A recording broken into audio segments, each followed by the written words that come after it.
네, 안녕하세요. 일타 강사 송명근 교수입니다. 자, 2026년 화공식 7급 전달현사 근로감독 및 산업안전 분야 네 번째인가요? 다섯 번째죠. 그래서 다섯 번째 시간 갖도록 하겠습니다. 자, 한번 큐로 풀어볼까요? 지금 보면은 오늘은 15번 또 21번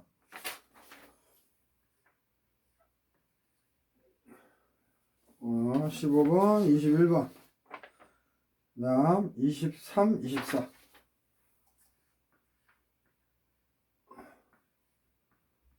이렇게 네 문제 한번 풀어봅시다. 15번 혼합물에서 물질 B에 대한 물질 A의 상대 휘발도 알파 AB 그래서 상대 휘발도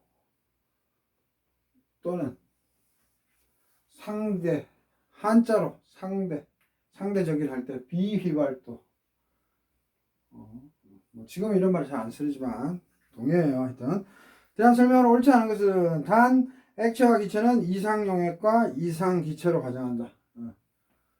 이상용액, 이상기체로 가정한다. 그래서 KI가 성분 I의 분배 개수일 때 시그마 AB 상대 휘발도는 KB분의 KA다. 맞고요. PI 프라임 여기서 프라임자 붙였죠. 성분 I의 포화전기압일 때 상대 휘발도는 PB 프라임분의 PA 프라임이다. 그래서 책들마다 다 틀린데 PA 스타 선생님이 이걸 좋아하죠. PA saturated 또는 PA 지금처럼 이렇게 정의하기 나름이죠. 그래서 맞고요. 3번 XI와 YI가 각각 평형 상태에서 성분 I의 액상과 기상의 몰 분율일 때 3번이 답이 틀렸죠? 그죠? 알파 A, B는 YA, XA, YB, XB 그죠? Y와 X가 서로 바뀌었어야 되죠. 너무 쉽다.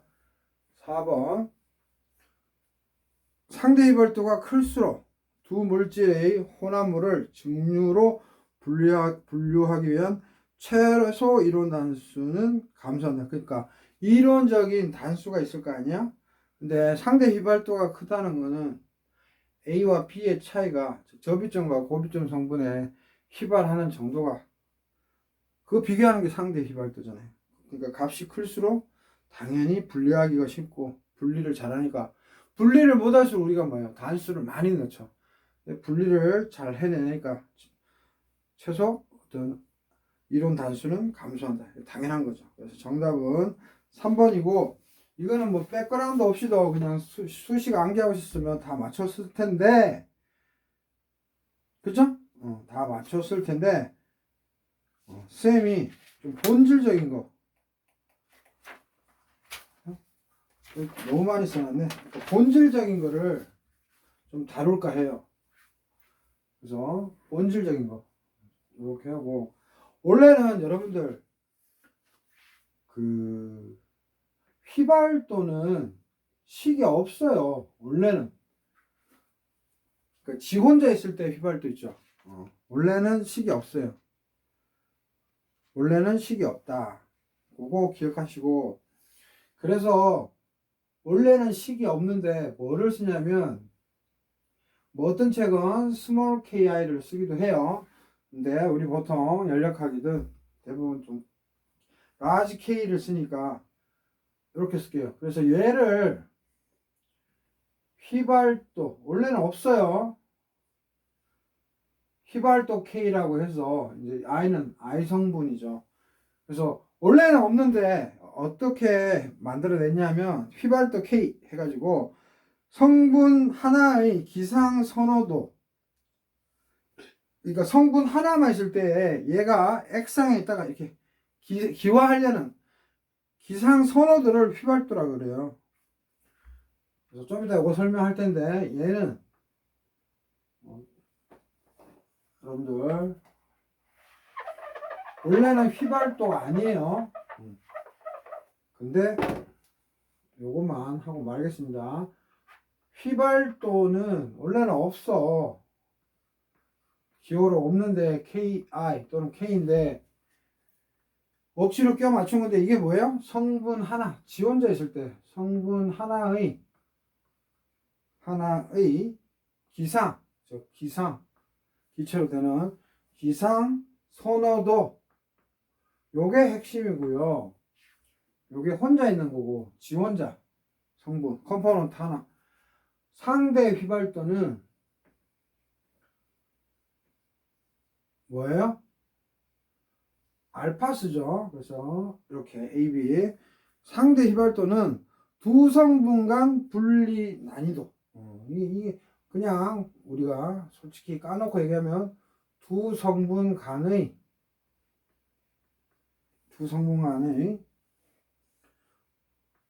분리할 수 있는 난이도예요, 난이도. 그래서 알파가 클수록 뭐야? 알파가 클수록 당연히 분리가 잘 되는 거죠. 그래서 엄밀히 따지면 KI는 XI분의 YI거든요. 그래서 이거를 그냥 우리 휘발도로 쓰는데 엄밀히 말해서는 이거 어떨 때다? 평형일 때 써요. 평형일 때. 사실은 평형일 때 쓰는데 우리 물질 전달 같은 거 보면 뭐예요? 증류라든지 이런 거 그냥 가정하잖아요. 평형이라고. 그래서 그냥 이거 갖다 쓰는 것 뿐이에요. 그래서 여러분들 KI 다른 말로 분배계수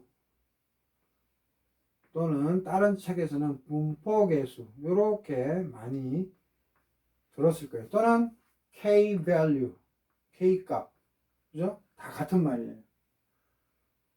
distribution coefficient 가지고 다 같은 말이더라 하고 원래는 평형이라는 거. 그래서 반드시 기액 평형 상태고 사실은 두 상의 화학 포텐셜도 동일해야 되고 평형이니까 사실상 자유에너지 최소 상태에서의 조성비예요. 자유에너지 최소 상태에서의 조성비.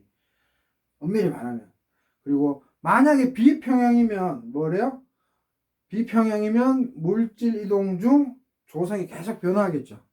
그래서 XI분의 YI가 유일한 값이 아니고 다른 것들이 여건이 이제 맞춰줘야 되겠죠. 그래서 비평형이면 KI가 하나로 이렇게 정의될 수 없는데 이런 거 다 버리고 평형일 때 사실 따지는 건데 우리가 물질 전달 막 일어나잖아요. 정륜이 뭐 추출이니 침출이 그냥 이렇게 간편하게 놓고 얘를 그냥 분배계수, 분포계수, K밸류로 하는데 그래서 우리가 막 시행착오 해가지고 막 문제를 풀잖아요. 근데 얘를 그냥 휘발도로 생각하시라. 알겠죠? 그거예요. 그게 핵심이에요, 사실은. 그래서 전달 현상 공정 설계에서의 관행이에요, 관행. 얘를 그냥 휘발도 쓰는 관행. 그래서 원래는 뭐야? YI 여기 별표 넣죠. 그리고 KI, XI 이렇게 별표를 넣죠. 별표. 그래서 YI는 실제고 XI도 실제인데 이렇게 별표를 했다는 것은 뭐예요?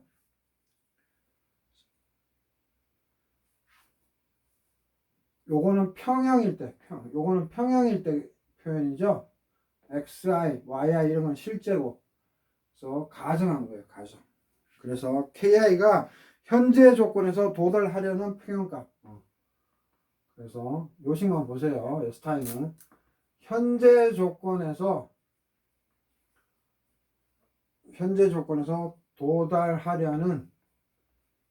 도달하는 평형값이에요.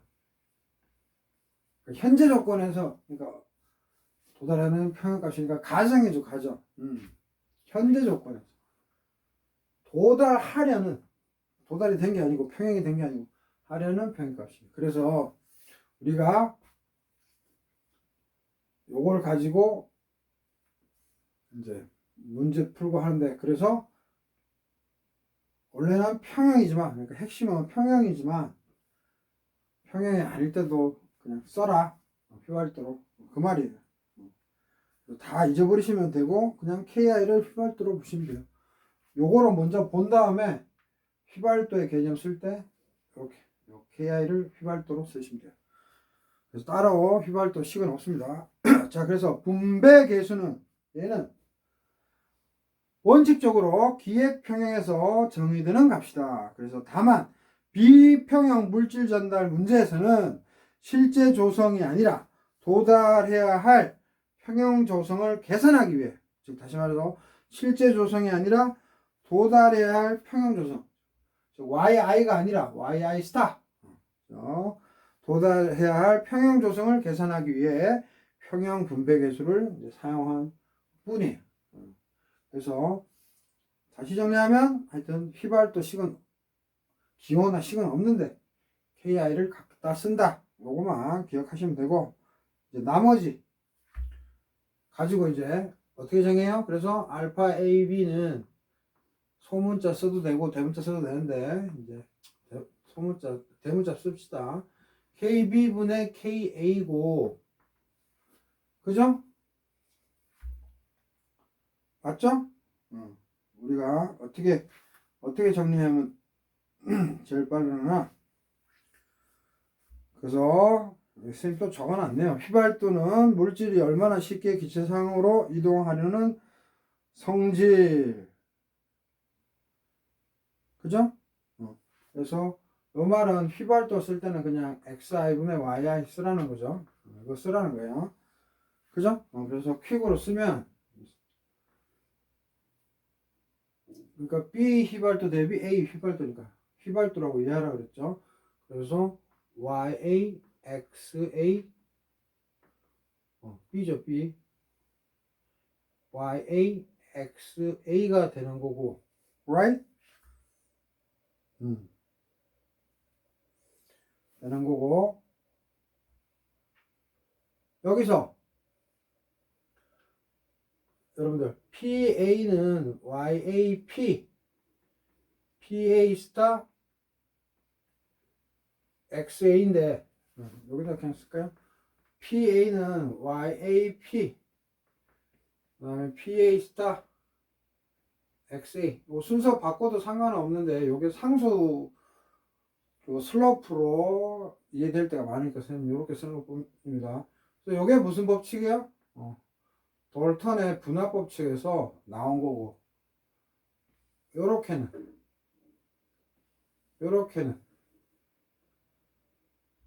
라울의 법칙. 그죠? 그래서 라울과 돌턴 두 개가 합쳐서 요 전체 식이 된 거죠. 그래서 여기서 YA는 뭐예요? PA 스타 XA. 요거 YA는 요거 넘기면 여기 P 이렇게 쓸 수 있고요. 여기 또 XA 있네요. 이렇게 쓸 수도 있고. 또는 귀찮으면 여기서 이거 넘기면, XA 넘기면 얼마든지 이런 식이잖아요. 그죠? 그래서 시험에 나오는 거는 뻔하죠. 그래서 요 식에서 PA 스타 나누기 P고, 밑에 거는 PB 스타 나누기 P니까 없어지고 해서 B의 증기압분의 A의 증기압. 이거 시험에 너무 내잖아요. 단골이죠, 단골. 요거 단골. 자, 그래서 다시 한번 정리하면 KI, 즉 분배계수, 분포계수는 뭐예요? 평형일 때 XI분의 YI를 나타내는데, 휘발도로 우리가 할 때는 어떻게 하더라? 그냥 XI분의 YI. 그래서 알파, 상대 휘발도는 relative volatility, 상대 휘발도는 KB분의 KA 해서 문제 풀면 된다. 요게 핵심이었어요. 그래서 문제 푸는 데는 어렵지 않았습니다. 선생님이 백그라운드 설명한다고. 자, 그래서 15번. 적용했고요. 그 다음에 자 21번 봅시다. 온도 50도씨 질량 50g인 금속을 온도 20도씨 질량 100g인 물에 넣었다. 일정 시간이 지난 후 열 평형이 이루어졌을 때 두 물질의 온도는 해서 같아지는 거죠. 열 평형. 그래서 단 금속과 물의 비율은 각각 1줄 per g 도씨, 4줄 per g 도씨로, 그래서 우리 물의 비율은 알고 있죠. 암기하고 가정하고, 열교환은 물과 금속 사이에서만 발생한다. 그래서 21번은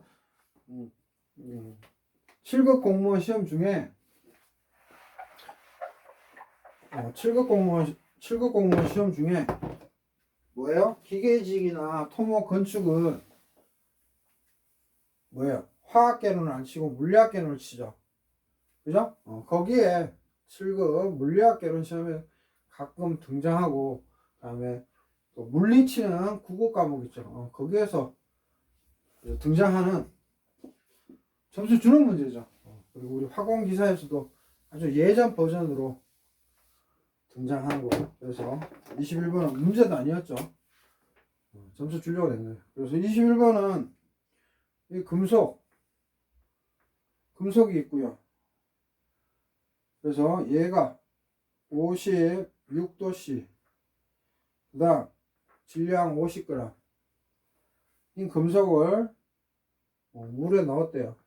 그죠? 그래서 물이죠. 물 20도씨, 그 다음 100g 질량. 이게 넣었더니 평형을 이루었대. 그리고 얘 CP 금속 솔리드니까 CPS라고 하고, CP 이거 워터라고 할게요. 여러분들 1번 2번 해도 상관없어요. 그래서 얘 1줄 per g 도씨고, 얘 CPW는 4줄 per g 도씨. 그래서 단위는 같으니까 뭐 실수할 일은 없어요. 그래서 Q 우리 고등학교 때 수준으로 하면 금속이 잃은 열은 뭐예요? 물이 얻은 열. 이거 풀면 되죠. 그래서 MCP 델타 T 해서 시간 개념이 들어가면 여기 위에 점 찍어서 M 다 뜨고, 시간 개념 그래서 원으로 합시다. 이것도 원. 그 다음에 MCP 2 델타 T2 시간 개념이 안 들어가면 표시 안 하면 되는데, 여기에서는 시간 개념 없죠. 그래서 자 1을 9라고 하고 2를 물이라고 해서 풀면 되겠네요. 그래서 질량이 50g. 단위 안 표현해도 되죠. 어차피 서로 똑같이 쓰고 있으니까. 그 다음에 CP가 1이고 델티인데 이게 이제 중요하죠. 온도 변화. 처음에는 56도씨고 얘는 20도씨니까 당연히 열을 주겠죠. 그러니까 56 빼기 어떤 T가 될 거고, M2는 질량 100g이라고 했으니까 100 곱하기 CP2 4고, 그죠? 그 다음에 델타 T2 물의 온도 변화 모르죠. 모르고 20에서 바뀌죠. 그래서 왜 여기서는 같은 T를 써요? 문제에서 평형이라고 했으니까. 평형일 때는 다 같은 T잖아요. 그래서 20 곱하기 1 곱하기 가로 열고 56 빼기 T는 100 곱하기 4 곱하기 가로 열고 T-20 가로 닫고 이거랑 같다. 산수죠, 산수. 따라서 T는, 이거는 여러분들이 산수는 얼마든지 할 수 있습니다. 그래서 이게 21번 문제였죠. 봅시다. 그래서 하면 9T는 216 해서 24도씨 나오네요. 그죠? 24도씨. Right? 이건 뭐 문제도 아니죠. 틀린 거 없죠? 그래서 화공 연력학 또는 물리 문제였습니다. 자, 그렇게 해서 21번 풀어봤고요. 자, 23번. 23번 문제는 맥케이브 책에도 잘 나와 있고, 그 다음에 웰티 책에도 이 그림이 나와 있죠. 그래서 이것도 점수 주려고 낸 거죠. 봅시다. 23번 그림은 대기압에서 물에 잠긴 열선 시스템의 잠긴 비등, 잠긴 비등을 굳이 우리말로 이제 번역한 것 뿐이에요. 그래서 풀장 할 때 풀이잖아요. 그래서 그게 잠김으로 웰트책에 번역이 돼 있죠. 웰트책에 번역이 돼 있습니다. 이렇게 안 지워져. 자, 그래서 잠긴 비등. 그래서 이 커브를 풀이 잠긴으로 해석하면 돼요. 풀 보일링 커브. 이렇게 이해하면 됩니다. 풀 보일링 커브. 오케이? 자, 그래서 한번 보면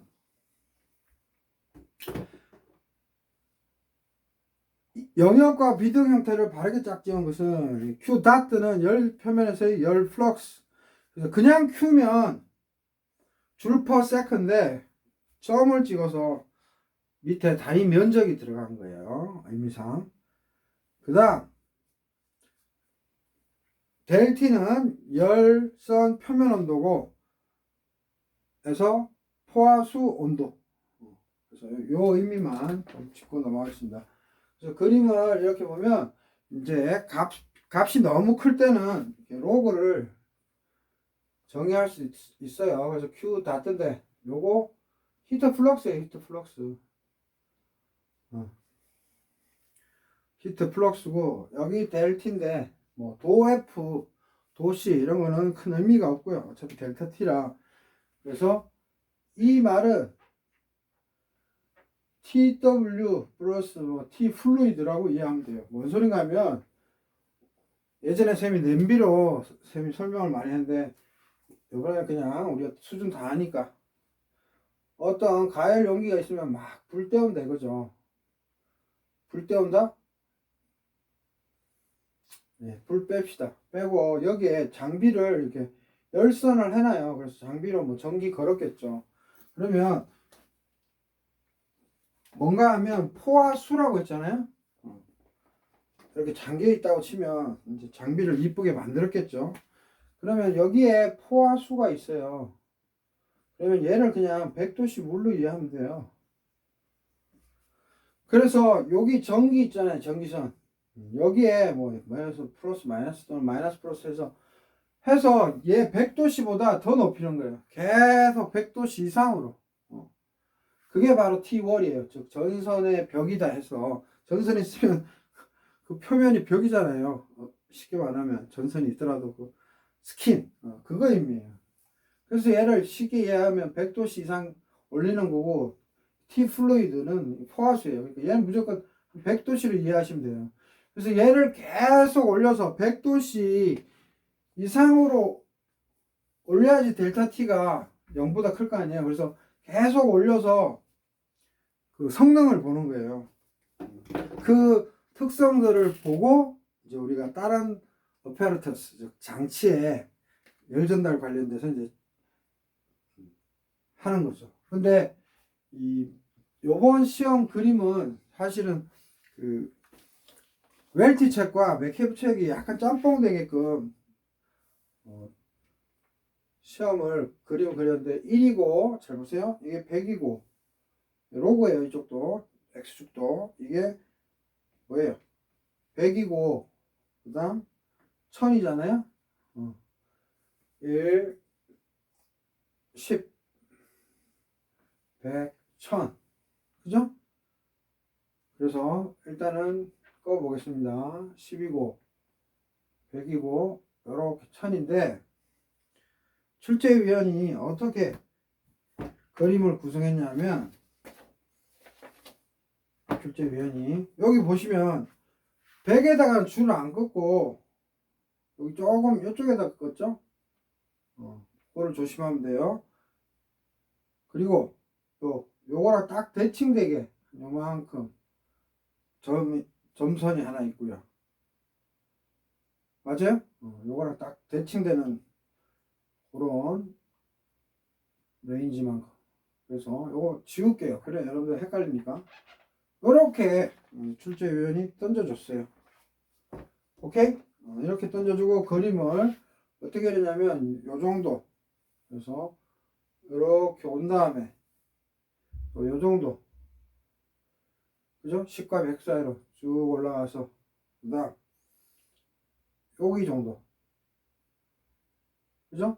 이렇게 떨어졌다가 이렇게 출제위원이 줬습니다. right? 출제위원이 저렇게 줬어요. 자, 봅시다. 그래서 우리가 이거 화공기사 2차 식기 필답에서 했기 때문에 답은 여러분들 1초 만에 찾을 거예요. 여기서는 자연 대류가 일어나요. convective,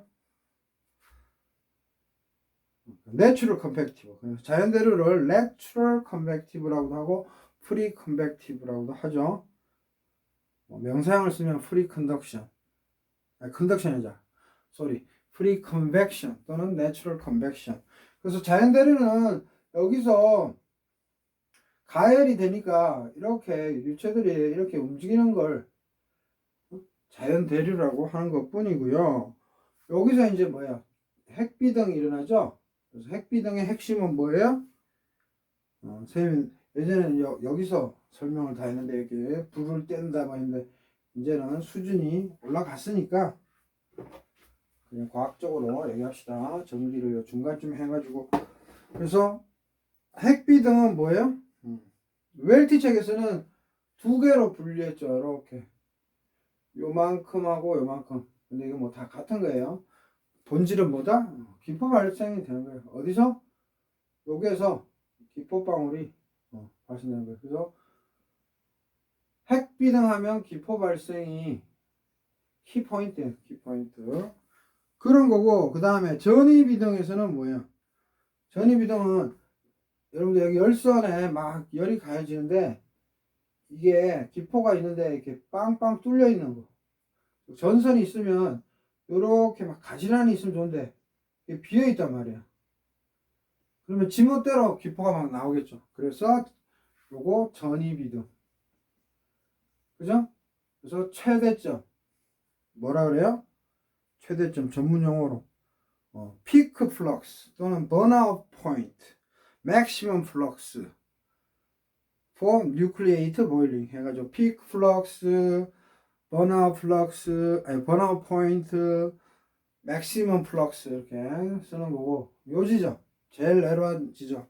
요거 기계공학에서 많이 쓰는데 라이덴 프로스트, 예전에 라이덴 프로스트 포인트겠죠. 점이니까 라이덴 프로스트 포인트, 사람 이름일 거예요. 그래서 온도 강화, 온도 강화가 상승함에 따라 이쪽으로 가니까 상승함에 따라 뭐예요? 열 플럭스, 즉 히트 플럭스가 감소하죠. 특이하게도 이렇게 증가함에 따라. 그랬다가 쭉 가는 게 뭐예요? 막비등, 요 부분, 그죠? 요 부분. 막비등은 뭐예요? 이제부터 중요하죠. 이게 전이비등이라면 막비등은 열선이 위아래든 뭐든 골고루 기포가 있는 거예요. 골고루. 그래서 골고루 있어서 불규칙하지 않은 거. 그 다음에 여기서부터 여기까지 이게 이제 복사가 이루어지죠. 그래서 이거 사지선다로도 시험에 많이 나왔는데 어떻게 돼요? 이 열선에서부터 바로 다이렉트로 라디에이션이 이루어지는 거죠. 그죠? 그래서 다시 한번 정리해 보면, 열선이 딱 100도씨 이상 데워진다. 그래서 자연대로 일어난다. 하여튼 100도씨보다 높이는 겁니다. 왜냐면 델타 T가 커야 되니까. TW가 전선, TF가 유체니까. 그래서 처음에는 자연대로, 그 다음에는 뽀글뽀글 처음으로 기포 발생하는 게 핵비등이고, 전이비등은 이렇게 불규칙적으로 기포가 그 열선에서 있는 거고, 그 다음 막비등이 쭉 규칙적으로 기포가 형성되는 거고, 그 다음은 단계에서는 아예 그냥 뭐예요? 이 기포들도 뚫고 물도 뚫고 해가지고 그냥 전도되는 거, 아니 복사되는 거. 요렇게 해서 메케니컬 책에서는 4단계고 웰티 책에서는 이렇게 5단계로 구분했어요.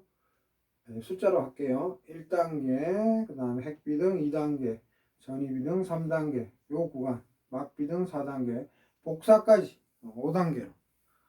오케이? 그래서 케이브도 참조 꼭 하시고, 이런 라이드 앤 프로스트 포인트 이런 용어가 있으니까 참고하시고, 특히 웰티 5단계로 나눠진 거를 꼭 참조하시기 바랍니다.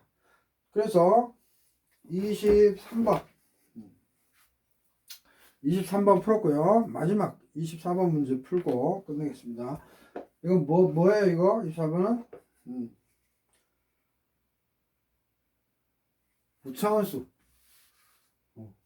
무차원수 푸는 거죠. 잘 안 지워지네. 무차원수 푸는 겁니다. 자, 한번 볼까요? 24번 열전달. 열전달 관련된 무차원수네, 그죠? 열전달 관련된 무차원수. 열전달에 관련된 무차원수에 대한 설명으로 옳은 것은, 그래서 1번 자연대로에서 너셀 수는 레일리 수와 상관관계가 있으며 기하학적 형상과 무관. 이게 틀렸죠. 다른 거 다 맞는데 기하학적 형상과 유관하죠. 유관. 그리고 레일리 넘버의 3분의 1승에 비례하여 증가한다. 그래서 일단 형상과 뭐야? 무관하다고 해서 틀렸어요. 2번 루이스 수. 루이스 수는 열 확산도와 물질 확산도의 비를 나타내며 물질과 에너지가 동시에 전달되는 공정의 해석에 사용된다. 그래서 루이스 수의 자체 정의를 알면 우리가 아는 거죠. 이렇게 안 지워져 이거. 그 다음에 3번 자연대로에서 너셀 수는 레이놀즈 수와 프란텔 수의 곱수로 정의된다. 이것도 틀렸죠. 그 다음 5번 프란텔 수는 고체 내의 열 전도율과 에너지 저장률의 비를 나타낸다. 이것도 틀렸죠. 푸리어스죠. 자, 그래서 이 부분 되게 중요한데 자, 꼭 맞춰봅시다. 여기 봅시다. 여기서 시험 낼 게 너무 많다. 23번 1번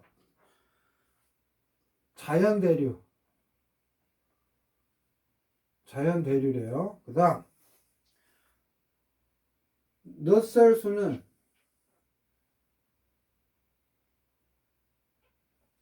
펑션 뭐야? 레일리 수. 레일리 학자라고 얘기했죠. 레일리 수와 상관관계가 있대요. 근데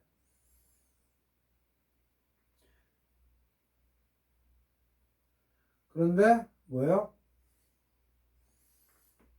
기하학적 형상과 무관하다. 모양이 어떻든 간에 상관없다. 이 말이 틀린 거고, 웬만하면 다 상관있죠. 그 다음에 이 너셀 수는 그냥 레일리 수의 3분의 1승에 비례한다. 자연대류일 때. 이렇게 언급도 있어요. 그래서 요게 틀린 거고, 두 번째 루이스 수는 열 확산도와 물질 확산도의 비이며, 그래서 얘는 열 확산도와 물질 확산도 얘의 레이시오 비례요. 그래 알았어. 지켜볼게. 그 다음 물질과 에너지가 동시에 전달되는 공정의 해석에 이용한다. 만약에 열 확산도, 물질 확산도에 관련된 무차원수라면 뒤에 있는 물질과 에너지가 동시에 전달되는 공정의 해석에 사용되는 건 당연한 거고요. 그래서 2번 한번 눈여겨봐야 되고, 3번 이것도 자연대류라고 언급을 했어요. 자연대류는 펌프나 이런 거 없이 순전히 뭐 이렇게 온도가 대표졌을 때 밀도 차에 의해서 순수하게 이루어지는 거예요. 강제적인 게 아니라. 이거일 때 너셀 수는 레이놀즈 수와 프란텔 수의 곱실이에요. 이런 거 들어봤어요? 그래서 틀린 거고. 4번 프란텔 수는 또 뭐와 뭐에 비례요? 고체가 있으면 요 고체 내의 열 전도율하고 그 다음에 뭐야? 이 고체의 내의 열 에너지 저장률 이게 얘가 분모일지는 모르는데 그게 프론트래요. 근데 이 자체가 성립 안 하죠. 프론트할 수 그런 거 아니죠. 그래서 정답 2번 루이스 수 정의만 알고 있었어도 쉽게 풀 수 있는 거고. 자, 쌤이 24번에서는 시험에 뭐가 나오는지 또 나올 건지 그것만 한번 해볼게요. 자, 여러분들 쌤이 여기다 많이 적어놨네. 좀 퀵으로 깔끔하게 여기 잘 지워져야 되는데 좀 중요한 거라 색깔 있는 펜을 쓰면은 잘 안 지워지는 것 같아요. 좀 중요하니까 선생님이 좀 판서를 이쁘게 해야 될 것 같습니다. 왜냐면 계속 낼 거니까요. 이쪽 파트는 지워져라 지워져.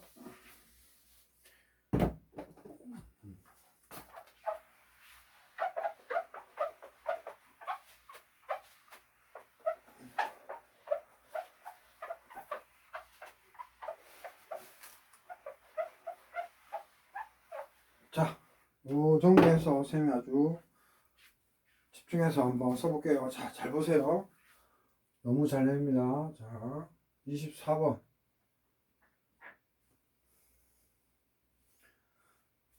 너셀스와 레일리수 물어보고 있어요. 그죠? 자, 일단 첫 번째. 이 레일리수는 레일리라는 학자죠. 이름 딴 거. 그래서 늘 설명했지만 레일리 넘버 이거 RA로 쓰죠. 그래서 발음은 선생님이 대갈로 치면 발음이에요. 레일리라고 읽으면 됩니다. 스펠링과 틀리게. 그래서 레일리 넘버는 요 의미를 잘 알고 있어야 돼요. 유체층 유체층 속에서 열대류 요게 핵심이에요.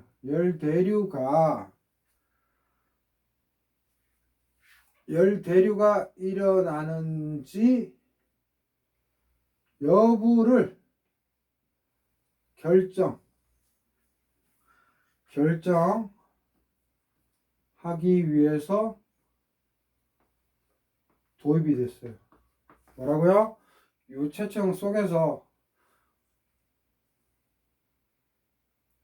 히트 트랜스퍼인데 컨벡티브 대류 열 전달 그거가 일어나는지 여부를 보기 위해서고 그래서 임계 레일리 수 하면 요 레일리 수가 어떤 값이 있으면 그거 전후로 해서 열 대류가 일어날 수도 있고 안 일어날 수도 있고 그런 의미죠. 그래서 임계 레일리 수 나중에 한번 시험 나올 겁니다. 자, 그러면 여러분들이 기억해야 될 거는 레일리 수는 그로스 오프 수 곱하기 프론탈 수예요. 오케이? 그래서 여러분들은 반드시 암기를 해야 됩니다. 별표. 오케이? 반드시 암기를 해야 된다. 그래서 한번 써보면 여러분들 뮤 제곱분의 L은 캐릭터리스틱 랭스죠. 그래서 C 붙여도 안 붙여도 되고 L3 로우 제곱 베타 Z 델 T 그죠? 그래서 요게 점성력이라고 배웠고 요거 부력 그래서 시험에 잘 나왔죠. 그로스프수 그래서 버드나 맥케이브는 이런 식으로 3성, 2성 이렇게 쓰고 웰티 책은 또 틀리니까 각자 외우시기 바라고 자기 스타일로 강행은 못하겠어요. 그 다음에 알파분의 뉴죠. 뉴 그래서 이거 열 확산도고 이거 뭐예요? 우리 운동량 확산도라고 하죠. 그래서 여러분들 무조건 이거 그로스 오프 수 곱하기 프론탈 수 무조건 무조건 암기해야 되는 거는 잊지 마시고 그 다음 요건 쌤이 천천히 합니다. 자, 요거 밀도 제곱 내려오면 뭐가 돼요? 뉴의 제곱이죠. 그래서 요렇게도 시험에 낼 수 있습니다. 뭐 그로스 오프 수 요렇게 주고 그 다음에 알파 뉴죠. right?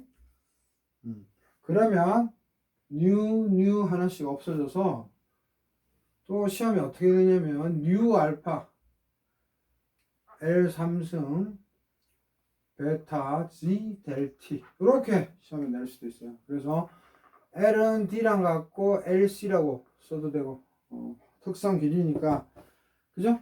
그래서 여러분들은 요거 알고 요거는 당연히 아는 거고 결과가 이렇게 도출될 수도 있어요. 오케이? right? 그래서 시험에 요거 시험에 어떻게 내느냐 레일리 수의 정의를 말하시오. 맞는 것은 하면 여기 베타가 있으니까 부력이죠. 부력이죠. 부력. 부력이고 여기 밑에 뉴는 뭐예요? 뉴. 운동량 확산도죠. 곱하기 열 확산도. 그래서 시험에 사지선다로 레일리 수는요. 부력을 열 확산도 곱하기 운동량 확산도 곱하기 열 확산도로 나눈 값입니다 하면 맞는 거예요. 오케이? 그래서 그렇게도 기억하시고 알겠죠? 그래서 그라스호프 수와 프론탈 수만 알고 있으면 증명 다 되잖아요. 요게 시험 내는 게 다다. 레일리 수에 대해서. 그러면 두 번째 1번에서 니은 요런 내용들 저 버드 책이나 웰티 책에도 잘 나와 있지만 이거 기계공학 열전달 책에 이렇게 잘 정리되어 있어요. 예전에도 설명했지만 러셀 수는 H분의 K분의 HLC죠. 여러분들 우리가 넛셀 수를 구하는 이유는 이런 무차원들 막 해가지고 뺑이 치고 공부하는 이유는 요거 구하려고 그러는 거예요. 열 확산돼서. 그래야지만 Q는 예를 들어서 HA 델 T일 때 델 T는 측정될 수 있고 A 알고 요거 구하면 Q 값 구하잖아요. 그래서 항상 핵심은 뭐다? 대류 열전달 계수 저 H를 찾기 위해서 노가다를 하는 거다. 그렇게 기억하시면 되고 그래서 K분의 HLC인데 요거 임의의 상수고 그라스 오프 수 바로 곱하기예요. 곱하기 프론탈 수 곱하기 그 다음에 n이에요. 그래서 C는 그라스 오프 수와 프론탈 수 합치면 뭐가 돼요? 레일리 수가 되죠. 이렇게. 그래서 C는 여기서 C는 일정 상수고요. 그죠? N은 뭐예요? 일정 지수겠죠. 지수 컴포넌트 익스포넨셜 요게 다야. 그래서 여러분들 그 웰티든 맥케이브 책이든 버드 책이든 특히 웰티에 여러 가지 형상에 따라서 나와 있죠.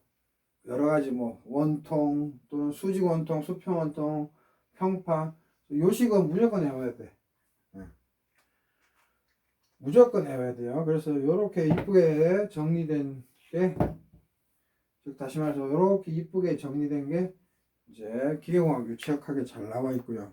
그래서 C와 N은 그래서 참고로 C와 N은 뭐예요? 레일리 값, 레일리 값이 얼마냐에 따라 결정. 그래서 이런 거 시험에 낼 수도 있죠. 이 C와 N은 레일리 값에 따라 결정되고, 그 다음 이 C하고 N 있죠. 얘는 함수예요. 뭐의 함수냐? function.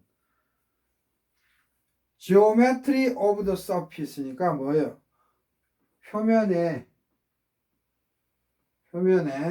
기하학적 형상. 영어로 하면 geometry of the surface. 그 다음에 the flow regime. 즉 flow regime이니까 유동 형태겠죠. 그러니까 regime은 어떤 지배를 받냐니까 the flow regime이니까 유동 형태. 측류냐 난류냐 이런 거죠. 그래서 아까 시험 문제에서 표면의 기하학적인 형상이나 유동 형태에 따라서 영향을 받는데 아까 뭐예요? 첫 번째 문제에서 자연대로에서 너스레 수는 레일리 수와 상관관계가 있으며 상관관계 있죠? 그죠? 너스레 수는 레일리 수와 상관관계가 있잖아요. 근데 뭐예요? 기하학적 형상과 무관하게 레이놀즈의 3분의 1에 비례하여 증가한다. 아니죠. 이 너셀 수는 C와 N의 또 함수인데 C와 N은 또 표면의 기하학적 형상과 유동 형태니까. 그래서 너셀 넘버는 기하학적 형태에 의존해야 돼요. 그래서 틀린 거였고, 그 다음에 이런 거 시험에 냅니다. 제가 마지막으로 정리해 드리면 N은 4분의 1이에요. 언제? 측류일 때. 그 다음 3분의 1일 때 난류예요. 그래서 시험 문제에 무턱대고 뭐예요? 무턱대고 3분의 1 나온 거는 요거 낸 거예요. 그래서 만약에 자연 대류일 때 뭐예요? 너셀 남바의 함수인 레이놀드 남바의 3분의 1승일 때가 난류다 하면 맞는 건데 지금 난류, 측류 상관없이 막 3분의 1이라고 했잖아요. 그래서 이제 틀렸던 거예요. 그리고 참고로 C는 1보다 작고요. 오케이? 요게 형태입니다. 그리고 이건 당연히 뭐일 때요? 자연대류. 자연대류일 때 쭉 정리해 놓은 거예요. 뭐라고요? 1번 관련된 거는 자연대류다. 그러면 당연히 여러분들은 뭐예요?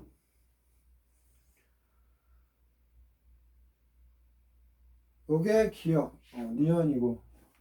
그러면 당연히 이게 자연대류인데 강제대류일 때 궁금하잖아요. 그래서 여러분들 책을 찾아보시면 웬만하면 너셀 남바는 펑션이에요. 뭐의 펑션? 레이놀즈 남바, 프란트 남바. 여기서는 뭐야? 크로스오프랑 프론트리죠. 근데 강제대류일 때는 요거더라. 그죠? 그리고 이걸 뭐 참고해서 레이놀즈 남바, 프론트 남바 곱하면 패클렛 남바 되죠? 아시는 거고. 하여튼 강제대류는 레이놀즈와 프론트, 자연대류는 그라스오퍼와 프론트. 그건 다 아는 거고요. 이건 강제대류 궁금하실까봐. 그래서 경험식들이 이것도 많고 이것도 많아요. 그런데 자연대류일 때 경험식을 쭉 보면은 레이놀즈가 들어간 걸로 해서 쭉 나타낼 수 있다. 이런 뜻이에요. 그렇게 받아들이면 됩니다. 자, 그러면 1번 끝났고요. 2번. 프론탈 수는 알파분의 6고, 슈미트 수는 뭐예요? DA분의 뮤니까. 이거 다 정리하면 루이스 남바는 DA분의 이거죠. DA분의 그죠? 이 말은 시험 문제에서 프론탈 남바분의 슈미트 남바는 무엇입니까? 그죠? DAB 이렇게 나누면 요게 위로 뭐 어떻게 돼요? 요거를 위로 보내고 프론탈을 밑으로 보내면 되죠. 그래서 여러분들은 고민할 것도 없습니다. 그냥 요거 하나, 둘, 그 다음에 3번으로 외우면 되죠. 그래서 3번 루이스 넘버는 물질 전달 계수분의 물질 전달 도분의 열 확산도, 물질 확산도 분의 열 확산도. 그래서 2번은 뭐 요 정도면 됐죠? 참고로 이 패클렛 넘버는 레이놀즈랑 요거만 또 적읍시다. 뭐 의미가 크게 여기서는 크게 없는데 패클렛 넘버는 레이놀즈 넘버 곱하기 프란틀 넘버고 패클렛 넘버는 레이놀즈 곱하기 슈미트 넘버예요. 이거는 히트 트랜스퍼일 때고 m t 이거는 mass transfer일 때고 그래서 지금 히트 트랜스퍼니까 그다음에 히트 트랜스퍼 조금만 적어놨어요. 그래서 이건 참고하시고 하여튼 핵심은 요거. 자 2번 됐고요. 3번 뭐예요? 한번 봅시다. 2번 루이스 수는 열 확산도와 물질 확산도의 비를 나타내면 물질과 에너지 동시에 전달되는 공량해서 right 맞고요. 3번 자연대로에서 너셀 수는 레이놀즈 수와 프란탈 수의 곱식이냐? 아니죠.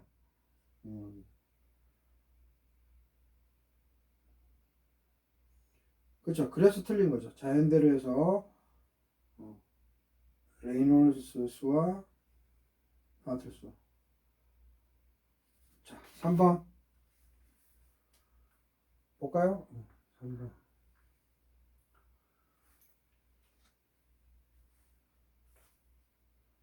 여기 보면 자연 대류일 때, 강제 대류일 때 너무 많이 했다. 자연 대류일 때 히트 트랜스퍼, 열 전달. 강제 대류일 때 열 전달인데, 우리 어떻게 배웠어요? 그냥 암기하고 있는 거 아니야? 강제 대류일 때 너셀 넘버는 곱이 아니라 펑션이죠. 펑션 함수죠. 레이놀즈 넘버, 프론트 넘버고. 자연 대류일 때는 곱이 아니고 뭐야? 자연 대류일 때는 그라스 오프스 프론트 넘버. 자연 대류니까 왠지 점성력분의 부력, 얘가 쓸 것 같잖아요. 그래서 프론탈은 다 들어가고. 그래서 자연 대류일 때는 함수인 거지. 뭐 곱이나 말 자체가 다 틀린 거죠. 그죠? 그래서 자연 대류일 때는 그라스 오프스 프론탈 수. 그죠? 곱도 아니고, 그 다음에 그 우차원 수도 잘못 들어가 있죠. 레이놀즈랑 프란탈 수. 강제 대류일 때죠. 그죠? 자, 그리고 4번이 사실은 중요한데, 쌤이 4번을 엄청 정리 많이 했거든요. 자, 보면은, 프란탈 수는 고체 내 열 전도율과 열 에너지 저장률의 비다. 프란탈 수는 설명했었죠? 여기에. 그래서, 프란탈 수는 알파분의 뉴니까 틀린 거고, 요 다음이 제일 중요해요. 요게 시험에 무조건 나옵니다. 지금 한 거는 80% 나온다면 뭐예요? 이제 빨리 지원해야 되는데 이제 쌤이 요 좀 다룰 거 띡띡 소리가 많이 나네요. 이제 설명할 게 사실은 코어예요. 코어. 출제위원이 제일 내고 싶은 거. 지금까지 많이 냈으니까 딴 거는 그죠? 이 뭐예요? 푸리어수와 비오트수. 비오트 넘버. 바이오트라고도 하는데 비오트예요. 비오트. 사람 이름이잖아요. 그래서 요게 핵심이라서 한번 퀵으로 해보겠습니다. 시험에 너무 잘 나옵니다. 4번에 프론탈 수는 얘기했고요. 여기에 쌤이 어떻게 순서를 했냐. 비오트 넘버하고 푸리어 넘버. 그래서 비오트 넘버는 비오트의 넘버, 푸리어 넘버는 푸리어 넘버. 그죠? 이거 줄여서 얘기한 거고, 한마디로 얘기하면 뭐예요? 열이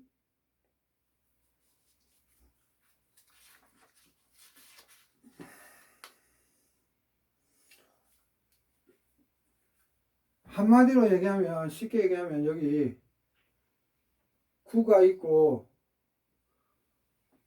이렇게 액체가 있다고 생각하면 되는 거고, 그죠? 얘도 이렇게 구가 있어요, 구가. 근데 무슨 차이인가 하면, 비오트 넘버가 좀 이해하기 쉬우니까 핵심만 할게요. 비오트 넘버는 K분의 H, 사실은 V 나누기 A는 길이죠. 그래서 사실은 특성 길이에요. 그리고 푸리어 수는 얘도 사실은 V 나누기 A의 제곱, 그 다음에 RT예요. 그래서 엄밀히 말하면 특성 길이에요. 책들마다 이거 막 반지름으로도 표현되어 있는데 선생님이 다 특성 길이라 그랬죠. 그래서 R을 넣어도 되고 D를 넣어도 되고 이렇게 LC 이렇게 이해하면, 쉽게 얘기하면 비오트 난마는 열이 표면에서 막히는지 내부에서 막히는지, 그래서 핵심은 한글로 이해하기 편하게 적으면 열이 표면에서 막히는지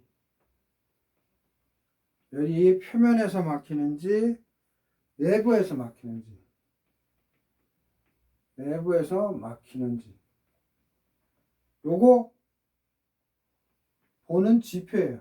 즉 뭔 말인가 하면, 쉽게 얘기할게, 쉽게.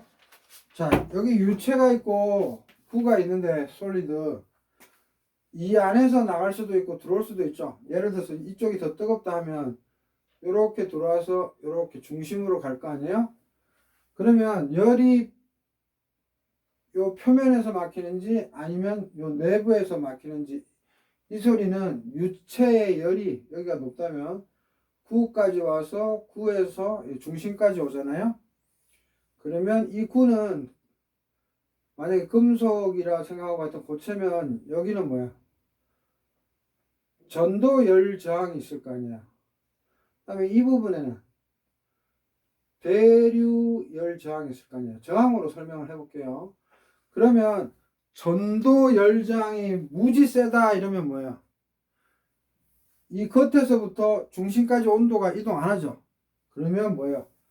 상대적으로 대류가 더 열 전달이 잘 되는 거고, 만약에 대류 열 저항이 엄청 심해, 전도 열 저항 대비해서, 그러면 전도 열 저항이 없는 거니까 구의 요 가장 최외곽 서피스랑 중심이랑 온도가 같아요, 안 같아요? 같죠. 그 같다는 게 바로 럼프트 시스템이에요. 럼프트. 시험에 잘 나오는 럼프트. 그래서 다른 거 없어요. 대류랑 열이 구의 중심까지 오는데, 대류에 의한 열 전달과 이 구 내에서 구 표면과 구 중심까지 전도에 의한 거에 대한 거를 어떤 게 저항이 더 세냐 마냐, 반대로 이야기하면 전도가 잘 되냐 대류가 잘 되냐, 이런 식으로 그거 구분해 주는 게 핵심이고요. 그게 다예요. 그 다음에 얘 푸리어 넘버는 뭐라고 한마디로 그냥 정리하세요 이 말 하면 뭐라고 선생님이 정리를 했냐면 비정상 열전달에서는 푸리어 수가 형성되고,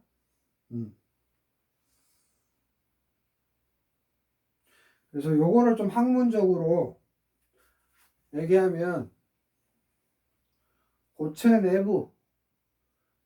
내부 온도 구배. 온도 구배가 있다는 건 저항이 있다는 거잖아요. 같아야 되는데 온도가.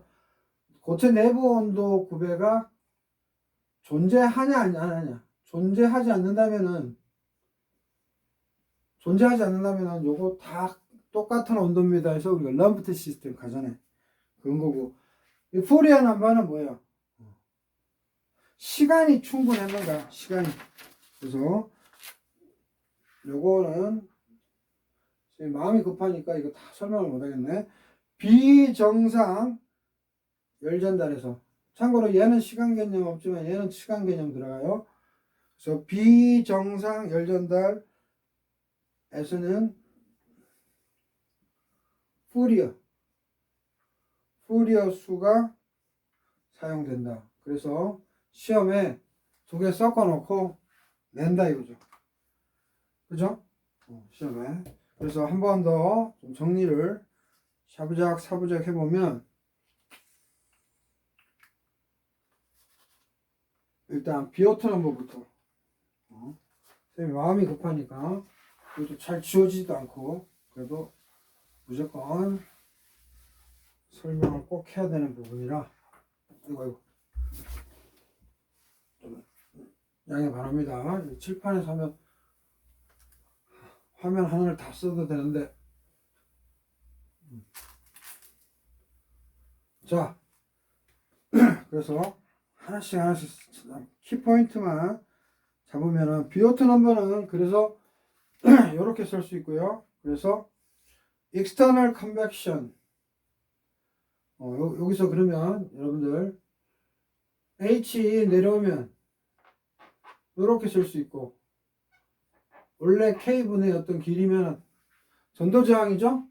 그래서 이 말은 뭐야? 밑에가 대류열저항. 대류인데 지금 구 바뀌니까 유체니까, 그래서 외부라는 말을 그래서 쓴 거예요. 외부 대류 저항이고, 그죠? 위에 게 내부 대류 저항. 그래서 한마디로 요약하면, 다음에 더 깊이 다뤄야 되겠다. 한마디로 요약하면 대류 열저항과 전도 열저항이 존재하는데, 전도 열저항이 무지 크면은 온도가 잘 안, 겉에서부터 전달이 안 되겠죠. 그래서 온도 구배가 있는 거고, 만약에 전도 열저항이 적고 대류 열저항이 무지 크면 전도는 잘 되니까 요 표면에서의 온도랑 구에서의 온도랑 같아서 얘 구는 다 온도가 같습니다 라고 하는 게 럼프트 시스템. 오케이? 그렇게 이해하시면 되고, 그래서 열이 표면에서 막히는지 내부에서 막히는지 보는 지표. 끝. 여기까지 합시다. 그 다음에 푸리어 남바는, 얘는 어떤 책에서는 이렇게, 웨케이브 책에서는 이렇게 돼 있죠. 그래서 얘가 의미하는 거는 rate of thermal storage, rate of thermal storage, 즉 thermal storage가 열 저장 능력이죠. 이거 분해 rate of, 이런 계산 문제로도 나와요. heat conduction, 이렇게 rate of heat conduction. 그래서 여기는 physical time이고 여기는 뭐예요? thermal diffusion time이에요. 그래서 이거 굳이 한국말로 바꿔야 이해가 되죠? 열 에너지 저장 효과. 이 분모는 열 에너지 저장 효과고,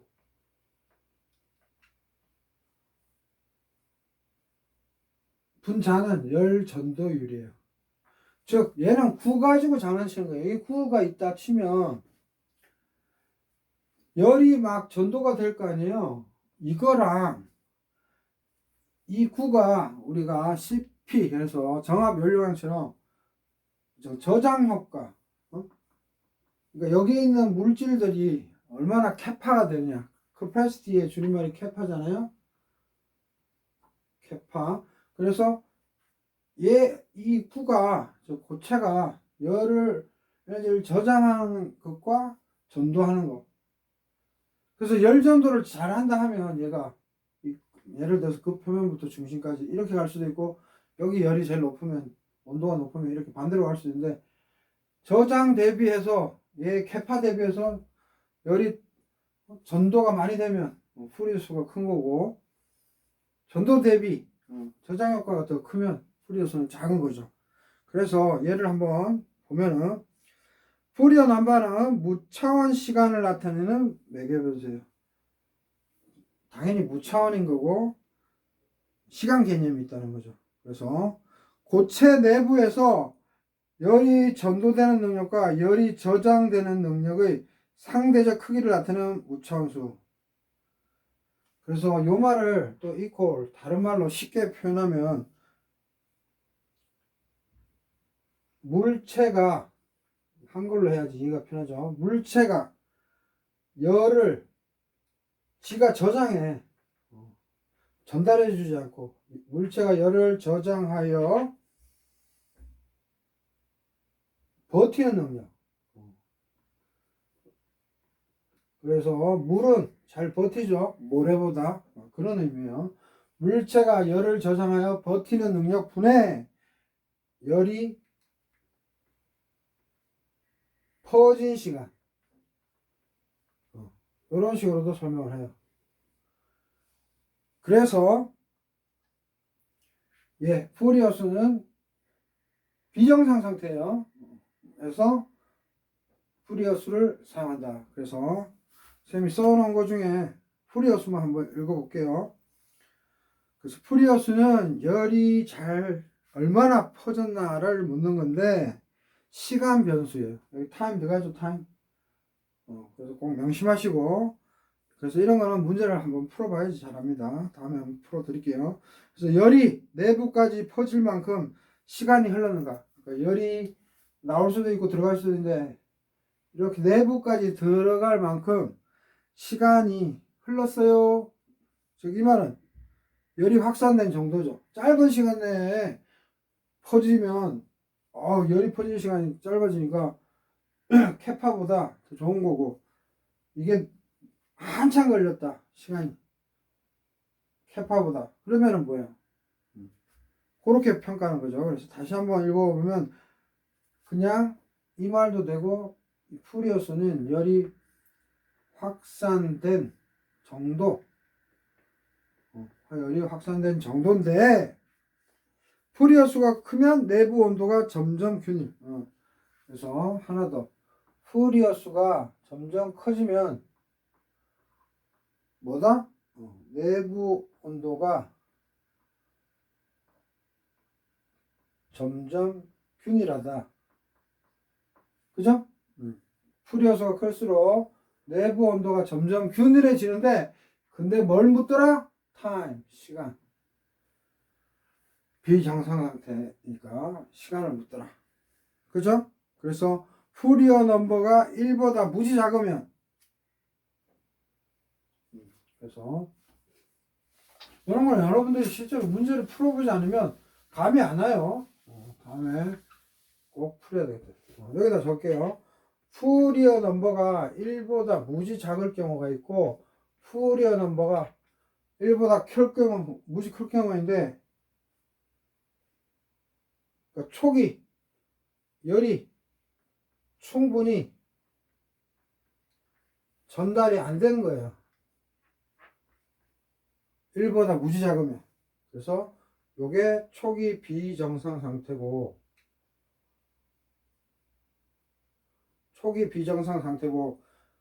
푸리어가 1보다 무지 크다, 이 말은 열이 내부까지 전달됐다는 거예요. 전달 충분히 퍼졌다. 그래서 준정상 상태 또는 무슨 상태? 평형에 이루어진 거예요. 그래서 쉽게 얘기하면 비어트 넘버는 대류와 구 내에서의 전도, 대류와 전도를 서로 막 비교하는 게임이라면, 푸리어스는 어떤 고체 덩어리 구 안에서 뭐다? 열 에너지 저장, 얘 물질이 가지고 있는 열 에너지 저장 능력, 캐패시티하고 열 전도, 열이 전달되는 속도겠죠. 전도, 그거만을 보는 거예요. 그죠? 근데 얘는 비정상 상태. 그래서 T가, 타임 T가 꼭 필요하다는 거. 비어트 넘버는 T는 필요하지 않다. 그 얘기한 거예요. 그래서 이런 거는 사실은 문제를 한번 풀어보면 되고, 비어트 넘버는 많이 풀어봐서 우리가 알죠? 풀이어 들어간 거로 이제 시험 문제 나올 텐데, 어쨌거나 요거를 다시 한번 정리해보면, 푸리어수와 비오트수가 있다면 분류, 푸리어수는 비정상 열전달, 비오트수는 경계 조건, 이런 경계 조건에서 대류냐 전도냐 그거 파악하는 거고, 그래서 의미는 비오트수는 내부 전도 저항, 그죠? 이 내부의 전도 저항과 외부의 대류 저항, 그거를 보는 거고, 그 다음에 푸리어수는 뭐야? 열 전도, 열 저장. 그래서 이거 쉽게 얘기하면 밑에가 열 저장이고, 그 고체에서 그 물질에서 열 전도, 요거 보는 거예요. 요거.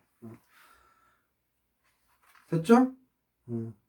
그래서 뭐 포함 함수, 뭐 요거 보고 뭐 포함된 함수 찾으면 되고, 알파는 또 풀어서 쓸 수 있는 거고요. 비어트 넘버도 눈에 보이는 거고. 그래서 사용하는 곳은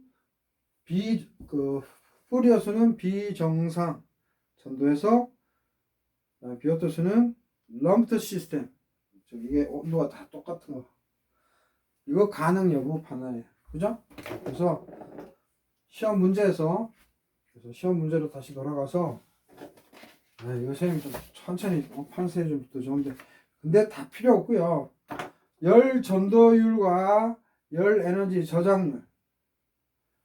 그래서 푸리어스는 LC 제곱분의 알파 T인데, 요거만 외우면 되겠죠. 열 전도율 위에 거죠. 열 전도율과